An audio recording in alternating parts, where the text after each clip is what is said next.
안녕하세요. 경제학장 박사입니다.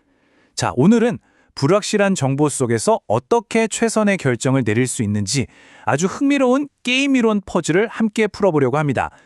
마치 짙은 안개 속에서 길을 찾는 것과 같은데요. 과연 가장 합리적인 길은 어디일까요? 지금부터 그 해법을 찾아 떠나보시죠. 오늘 우리의 탐험을 이끌어줄 안내서는 바로 김영세 교수님의 게임 이론입니다. 이 책에 나오는 예제 하나를 가지고 정보가 부족할 때 사람들은 어떻게 행동하는지 그 비밀을 한번 파헤쳐 보겠습니다. 딱딱한 강의라기보단 재미있는 지적 탐험이라고 생각해 주시면 좋겠네요. 자, 여기 게임판을 한번 보시죠. 경기자 1이 먼저 A 아니면 R 둘 중 하나의 길을 선택합니다. 진짜 문제는 경기자 2에게 있어요. 경기자 1이 어디로 갔는지 전혀 모르는 말 그대로 캄캄한 상태에서 선택을 해야 하거든요.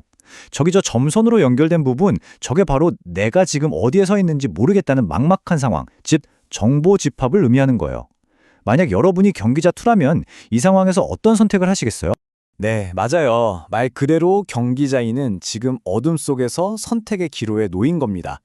이렇게 상대방의 행동에 대한 정보가 불완전한 게임을 우리가 미비정보 게임이라고 부릅니다. 그럼 다시 질문으로 돌아와서요. 이 깜깜한 정보 집합 안에서 경기자 2는 어떻게 해야 자신의 이익을 가장 크게 만들 수 있을까요? 그냥 운에 맡겨야 할까요? 아니면 뭔가 합리적인 방법이 있을까요? 바로 이때 이 어둠을 뚫고 나아갈 한 줄기 빛, 바로 손전등이 필요합니다. 게임 이론에서는 이 강력한 도구를 믿음, 영어로는 belief라고 불러요. 이건 그냥 감이 아니고요.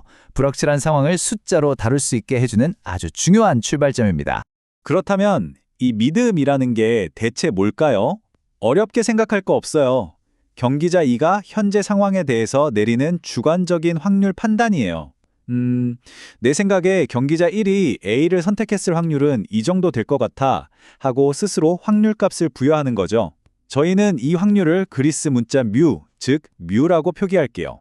그러니까 이 게임에서 미우는 경기자 1이 A를 선택해서 내가 지금 왼쪽에 와 있을 확률에 대한 경기자 2의 믿음인 거죠. 그럼 자연스럽게 경기자 1이 R을 선택해서 내가 오른쪽에 있을 확률은 뭐가 될까요? 그렇죠. 바로 1-뮤가 되는 겁니다. 두 확률을 합치면 항상 1, 즉 100%가 되어야 하니까요.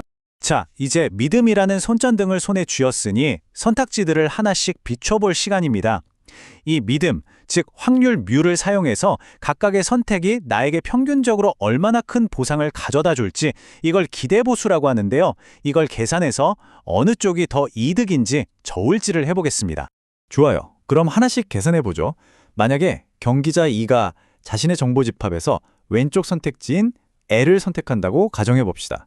이때 경기자 2가 기대할 수 있는 평균적인 보수는 과연 얼마일까요? 자, 계산 과정을 한번 보세요. 아주 간단합니다. 각 상황이 일어날 확률에다가 그때 받을 보수를 곱해서 더해주기만 하면 돼요.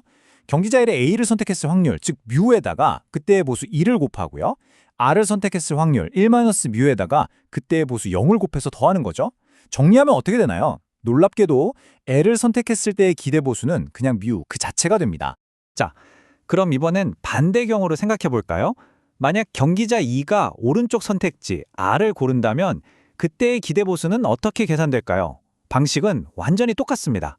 그렇죠. 경기자 1이 A를 선택했을 확률 뮤에 그때 얻는 보수 0을 곱하고 R을 선택했을 확률 1-뮤에 그때 얻는 보수 1을 곱해서 더하면 됩니다. 결과는 보시는 것처럼 1-뮤가 되네요. 자, 이제 모든 준비가 끝났습니다. 이제 경기자 2의 머릿속은 아주 명쾌해졌어요. 아, L을 선택하면 뮤만큼의 보수를 기대할 수 있고 R을 선택하면 1-뮤만큼의 보수를 기대할 수 있구나. 합리적인 사람이라면 당연히 기대 보수가 더 큰 쪽을 선택하겠죠. 이 슬라이드가 바로 결정적인 지점입니다.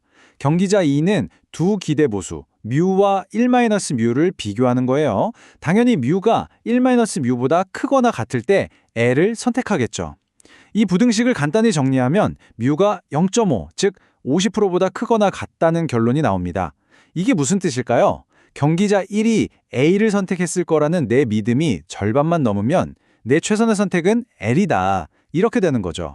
자, 이제 우리는 경기자 2의 행동 규칙을 완벽하게 파악했습니다. 이 규칙을 바탕으로 이 게임에 존재하는 최종적인 해답, 완전 베이지 균형을 모두 찾아보도록 하겠습니다. 자, 이 표가 바로 최종 분석 결과입니다. 놀랍게도 이 게임에는 안정적인 상태, 즉 완전 베이지 균형이 두 개나 존재해요. 하나씩 한번 보죠. 첫 번째 균형, 경기자 1이 A를 선택합니다. 그럼 경기자 2는 경기자 1이 A를 선택했구나. 그럼 뮤는 1이니까 당연히 0.5보다 크네? 라고 믿게 되고 그 믿음에 따라 L을 선택하는 게 최적이 됩니다. 모든 행동과 믿음이 완벽하게 맞아떨어지죠. 두 번째 균형도 마찬가지예요. 이번엔 경기자 1이 R을 선택하면 어떻게 될까요? 경기자 2는 뮤는 0이니까 0.5보다 작군이라고 믿게 되고 그에 따라 R을 선택하는 게 최적이 됩니다.